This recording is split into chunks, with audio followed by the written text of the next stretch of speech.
ಇವಾಗ ಇದು ಏನೇ ಬೆಳೆ ಬೆಳೆದ್ರು ಇಡೀ ಅಗ್ರಿಕಲ್ಚರಲ್ಲಿ ಇವ್ರಿಗೆ ಏನು ಸಿಗ್ದೇನೆ ಬರೀ ಇಂಡಸ್ಟ್ರಿಯಲಿಸ್ಟಿಗೆ ಸಿಗೋದು ಯಾವ ಥರ ಮಾಡವ್ರೆ ಅದನ್ನ ಹೇಳ್ತೀನಿ.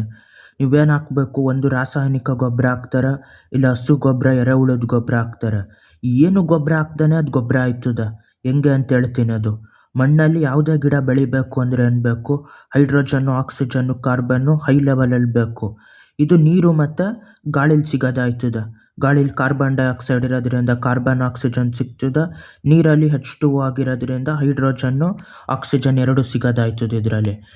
ಅಲ್ಲಿಗೆ ಅದು ಮುಗ್ದೋಯ್ತು. ಅದು ನ್ಯೂಟ್ರಿಷನ್ ಅಂತ ಕರೆಯೋದಿಲ್ಲ, ಯಾವಾಗಲೂ ಸಿಗೋದಾಯ್ತದೆ ಅದು ನೀರು ಮತ್ತು ಕಾರ್ಬನ್ ಡೈಆಕ್ಸೈಡಿಂದ. ಅದಾದಮೇಲೆ ಪ್ರೈಮರಿ ನ್ಯೂಟ್ರಿಷನ್ ಅಂತಾರೆ. ಯಾವುದು NPK ಅನ್ನೋದು, ನೈಟ್ರೋಜನ್ನು, ಫಾಸ್ಫರಸ್ಸು, ಪೊಟ್ಯಾಷಿಯಮ್ಮು. ಕೆಲವ್ರು ಯೂರಿಯಾ ಹಾಕ್ತಾರೆ, ಯೂರಿಯಾ ಹಾಕ್ದಾಗ ಬರೀ ನೈಟ್ರೋಜನ್ ಸಿಗ್ತದೆ. ಇದರಲ್ಲಿ ನೈಟ್ರೋಜನ್ ಎಲ್ಲದಕ್ಕಿಂತ ಜಾಸ್ತಿ ಬೇಕು.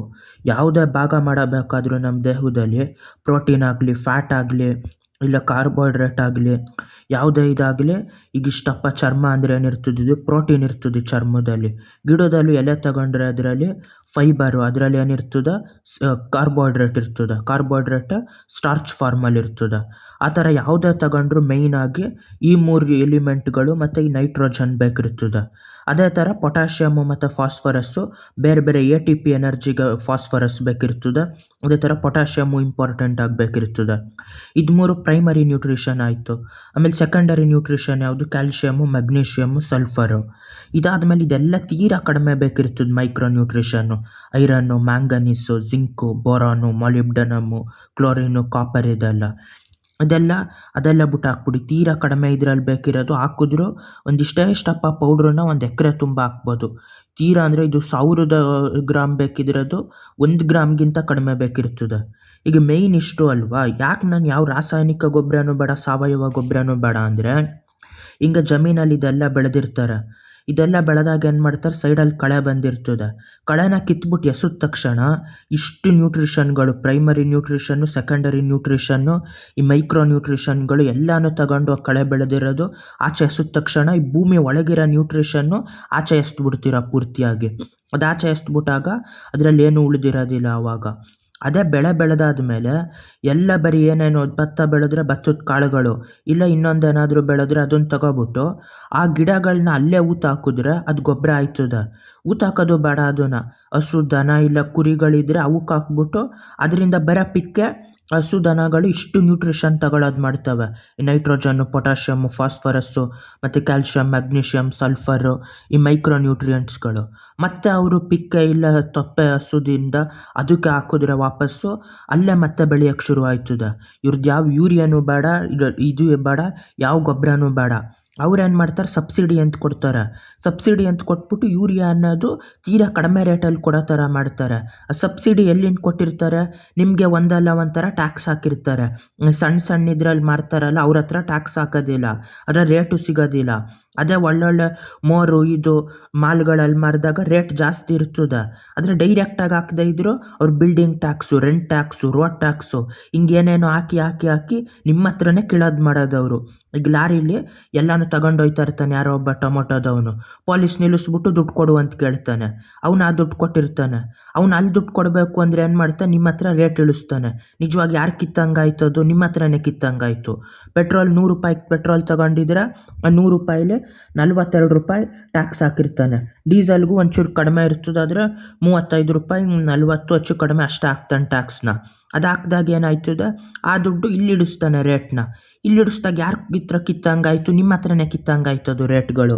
ಹಿಂಗೆ ನಿಮ್ಮ ಹತ್ರ ಕೀಳ್ತಾನೆ ಇರ್ತಾರೆ ರೇಟ್ನ. ಆಮೇಲೆ ಹಂಗಿಂದನೇ ಟ್ಯಾಕ್ಸ್ ದುಡ್ಡಲ್ಲಿ ತಗೊಂಡಿದ್ದನ್ನ ಸಬ್ಸಿಡಿ ಅಂದ್ಬಿಟ್ಟು ನಿಮಗೆ ಕೊಡೋದಿಲ್ಲ, ಅದನ್ನು ಆ ಯೂರಿಯಾ ಕಂಪ್ನಿ ಅವ್ರಿಗೆ ಕೊಟ್ಟಿರ್ತಾರೆ. ಆಮೇಲೆ ಡ್ರಿಪ್ ಇರಿಗೇಷನ್ ಹಾಕ್ಸಿದ್ರೆ ಎಷ್ಟೋ 2 ಲಕ್ಷ 3 ಲಕ್ಷ ಖರ್ಚಾದರೆ 1.5 ಲಕ್ಷ ಸಬ್ಸಿಡಿ ಅಂತ ಕೊಡ್ತಾನೆ. ಯಾರಿಗೆ, ನಿಮ್ಗೆ ಹೋಗೋದಿಲ್ಲ, ಅದು ಡ್ರಿಪ್ ಕಂಪ್ನಿಗೆ ಹೋಯ್ತದೆ. ಪಾಲಿ ಹೌಸು 20 ಲಕ್ಷ ಖರ್ಚು ಮಾಡ್ಬಿಟ್ಟು ಹಾಕ್ಸಿದ್ರೆ 10 ಲಕ್ಷ ಸಬ್ಸಿಡಿ ಕೊಟ್ಬಿಡ್ತಾರೆ. ಯಾರಿಗೆ, ನಿಮಗೆ ಡೈರೆಕ್ಟಾಗಿ 10 ಲಕ್ಷ ಸಿಗ್ತಾ ಇಲ್ಲ, ಆ ಕಂಪ್ನಿ ಅವ್ರಿಗೋಯ್ತು. ಆ ಕಂಪ್ನಿಗಳು ಯಾರ್ಯಾರು ಇಟ್ಟಿರ್ತಾರೆ, ಇವೆಲ್ಲ ಕಂಪ್ನಿನೂ ದೊಡ್ಡ ಮಿನಿಸ್ಟ್ರು ಹೆಂಡ್ತಿ, ಮಕ್ಕಳುಗಳು, ಅಣ್ಣನ ಮಕ್ಕಳು, ಮಾವನ ಮಗಳು, ಈ ಥರ ಬೇರೆ ಅವ್ರ ನೆಂಟರುಗಳೇ ಎಲ್ಲ ಮಾಡ್ಕೊಂಡು ಅವರವರೇ ಮತ್ತೆ ಹೊಡ್ಕೊತಾನೆ ಇರ್ತಾರೆ. ಹೊಡ್ಕೊಬಿಟ್ಟು 2,000 ಕೋಟಿ 50,000 ಕೋಟಿ ನಾನು ಕೃಷಿ ಇದಕ್ಕೆ ಇದು ಮಾಡಿದೆ ಅಂತ ಹೇಳ್ತಾನೆ.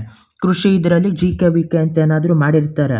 ಅಲ್ಲೋಗಿ ಮರಿ ಕೇಳಿದ್ರೆ ಎಷ್ಟು ಹೇಳ್ತಾರೆ ಅಂದರೆ ಕೋಳಿ ಮರಿ ಇಲ್ಲ ಬಾತುಕೋಳಿ ಮರಿಗಳು ಇಲ್ಲ ಬೇರೆ ಏನೇ ಗಿಡಗಳಿದು ಮಾಮೂಲಿ ಇದರಲ್ಲಿ ಎಷ್ಟು ಹೇಳ್ತಾರೋ ಪ್ರೈವೇಟಾಗಿ ಫಾರ್ಮ್ ಹೌಸ್ ಇಟ್ಟಿರ್ತಾನಲ್ಲ ಪ್ರೈವೇಟಾಗಿ ಆಚರಿ ಇಟ್ಟಿರ್ತಾನಲ್ಲ ಅಷ್ಟೇ ದುಡ್ಡು ಹೇಳ್ತಾನೆ.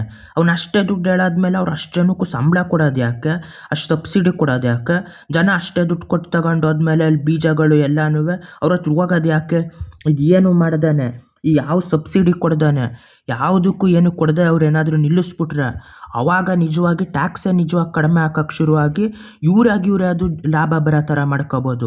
ಒಂದೇ ₹1 ಆಚೆಯಿಂದ ಹಾಕಂಗಿಲ್ಲ. ನೀರು ಬರೋದಿಲ್ಲ ಕೆಲವು ಉತ್ತರ ಕರ್ನಾಟಕದಲ್ಲಿ. ಅವ್ರು ಏನು ಮಾಡ್ಬೋದು ಅಂದರೆ ಫಸ್ಟು ನೀರು ಬರೋಕ್ಕೆ ಮರಗಳು ನೆಡೋದು ಮಾಡಬೇಕು, ಇಲ್ಲ ಹೊಂಡದ ಥರ ತೆಗಿಬೇಕು. ಯಾವ ಥರ ಅಂದರೆ ಒಂದು ಎಕರೆಗೆ 1 ಕುಂಟೆ ಥರ ಹೊಂಡ ತೆಗಿಬೇಕು.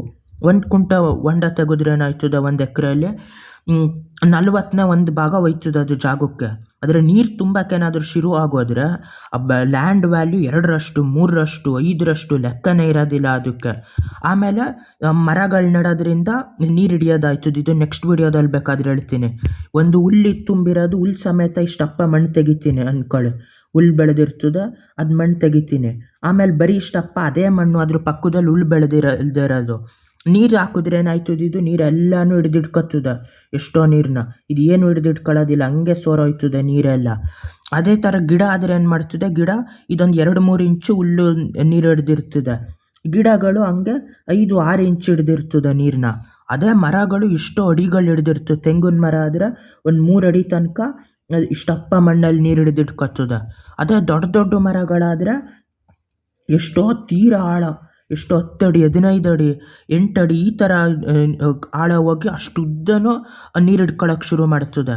ಅಲ್ಲಿಗೆ ದೊಡ್ಡ ಮರಗಳೇನಾದರೂ ನೆಟ್ಟರೆ ಅದು ಕೆರೆ ಥರ ಸಮ ಆಗೋಯ್ತದೆ. ಎಲ್ಲೆಲ್ಲಿ ಡ್ರೈ ಲ್ಯಾಂಡ್ ಆಯಿತು ಅಲ್ಲಿ ಮಳೆ ಉಯ್ದೇ ಹೋಯ್ತದೆ. ಯಾವ ಟೈಮಲ್ಲಿ ಮಳೆಗಾಲದಲ್ಲಿ ಅವಾಗ ಹಣ್ಣಿನ ಗಿಡಗಳು ನೆಟ್ಬಿಡ್ಬೇಕು. ಯಾವ್ಯಾವುದು ಅಂದರೆ ಮಾವಿನ ಹಣ್ಣು ಗಿಡ ನೆಡಬೇಕು, ಹಲಸಿನ ಹಣ್ಣು ಗಿಡ ಕಸಿಯಾಗಿರೋ ಥರದ್ದು ನೆಟ್ಟರೆ ಆ ಕಸಿಯಾಗಿರೋ ಗಿಡದಲ್ಲಿ ಏನಾಯ್ತದೆ ಅಂದರೆ ಹಣ್ಣುಗಳು ಬರೋಕ್ಕೆ ಶುರು ಆಯ್ತದೆ. ಅಲ್ಲಿ ನೀರು ಹಿಡಿದಿಟ್ಕೊಳ್ಳೋಕೆ ಶುರುವಾದಾಗ ಒಂದು ಮರಳುಗಾಡನ್ನೇ ಬೇಕಾದರೆ ಚೆನ್ನಾಗಿರೋ ಮಣ್ಣಿರೋ ಕೆಂಪು ಮಣ್ಣು ಕಪ್ಪು ಮಣ್ಣಿರೋ ಥರ ಭೂಮಿ ಮಾಡಿಟ್ಬಿಡ್ಬೋದು ಒಂದಷ್ಟು ವರ್ಷದಲ್ಲಿ. ಆ ಥರ ಇದ್ರದ್ದು ಬೇಕಾದರೆ ನೆಕ್ಸ್ಟ್ ಹೇಳ್ತೀನಿ. ಆಮೇಲೆ ಇದ್ರದ್ದು ಹೇಳಿದೆ ಏನೇನು urea drip greenhouse polyhouse ಮಾಡಿರ್ತಾರೆ. ಎಲ್ಲದಕ್ಕೂ ನಿಮ್ಗೆ ಒಂದೇ ₹1 ಕೊಡೋದಿಲ್ಲ. ಯಾರೋ ಲಾಸ್ ಆಗಿರ್ತಾನೆ ಸತ್ತೋಗಿರ್ತಾನೆ ಅವ್ನಿಗೆ ಎಷ್ಟು ಕೊಡ್ತಾರೆ, ₹15,000 ₹20,000 ಸುಮ್ಮನೆ ಎಲ್ಲರಿಗೂ ಕಾಣಂಗೆ ಕೊಟ್ಬಿಟ್ಟು ನಾನೇನೋ ಅವ್ನು ಸ್ವಂತ ದುಡ್ಡು ಸ್ವಂತ ಕಷ್ಟಪಟ್ಟು ದುಡ್ದಿರೋದ್ರಲ್ಲಿ ತಂದು ಕೊಟ್ಟ ಅಂತಾನೆ. ಸ್ವಂತ ದುಡ್ಡಲ್ಲೇ ಕೊಟ್ಟಿರ್ತಾನೆ. ಆದರೆ ಹೆಂಗೆ ಅವನಿಗೆ ದುಡ್ಡು ಬಂದಿರ್ತದೆ, ಸರ್ಕಾರದ ದುಡ್ಡನ್ನ ಅವನು green house company drip irrigation urea company ಮಾಡಿಬಿಟ್ಟು ಎಷ್ಟೋ ಕೋಟಿಗಟ್ಟಲೆ ಒಬ್ಬೊಬ್ಬರ ಹತ್ರನೇ 10-15 ಲಕ್ಷ ಸಬ್ಸಿಡಿ. ಅಂದರೆ 100 ಜನ ಗ್ರೀನ್ ಹೌಸ್ ಹಾಕಿದ್ರೆ 10-15 ಕೋಟಿ, 1000 ಜನ ಹಾಕಿದ್ರೆ 150 ಕೋಟಿ 200 ಕೋಟಿ, ಅವರೆಲ್ಲ 100 ಕೋಟಿ 1000 ಕೋಟಿಲಿ ಒಡೆದು ಬಿಸಾಕ್ತಾರೆ. ಯೂರಿಯಾದು ಈ ಥರ ರಸಗೊಬ್ಬರದ ಕಂಪ್ನಿಗಳು ಒಂದು 15 ಇರೋದು ಇಡೀ ದೇಶದಲ್ಲಿ. 15 ಕಂಪ್ನಿಗಳು ಎಷ್ಟು ಲಕ್ಷಾಂತರ ಕೋಟಿ 1000 ಕೋಟಿ ಒಂದೊಂದು ಕಂಪ್ನಿ ದುಡ್ಡು ಮಾಡ್ತದೆ. ಅಷ್ಟು ಕಂಪ್ನಿನೂ ಸರಿ ಲಕ್ಷಾಂತರ ಕೋಟಿ ದುಡ್ಡು ಮಾಡ್ತದೆ. 2 ಲಕ್ಷ ಕೋಟಿ ಇದರಲ್ಲಿ ಸಬ್ಸಿಡಿ ತಗೊಂಡಿರೋದು ಅವರು ರಸಗೊಬ್ಬರ ಕಂಪ್ನಿಗಳಿಗೆ ಕೊಡೋದು. ಇಲ್ಲಿಗೆ ಅದರಲ್ಲಿ ಎಷ್ಟೋ ದುಡ್ಡುಗಳು ಅವ್ರಿಗೆ ಸಿಗ್ತದೆ, ಇವ್ರಿಗೇನು ಸಿಗೋದಿಲ್ಲ. ಇವ್ರು ಹಂಗೆ ಕೊಟ್ಟರು ಹಿಂಗೆ ಕೊಟ್ಟರು ಅಂತ ಬಕ್ರಾಗಳು ಆಯ್ತಾನೆ ಇರ್ತಾರೆ, ಅವ್ರು ಮಾಡ್ತಾನೆ ಇರ್ತಾರೆ. ಒಂದೇ ಸತಿ ಒಡೆದು ಬಿಸಾಕ್ಬೋದು ಅಷ್ಟು ಜನನು.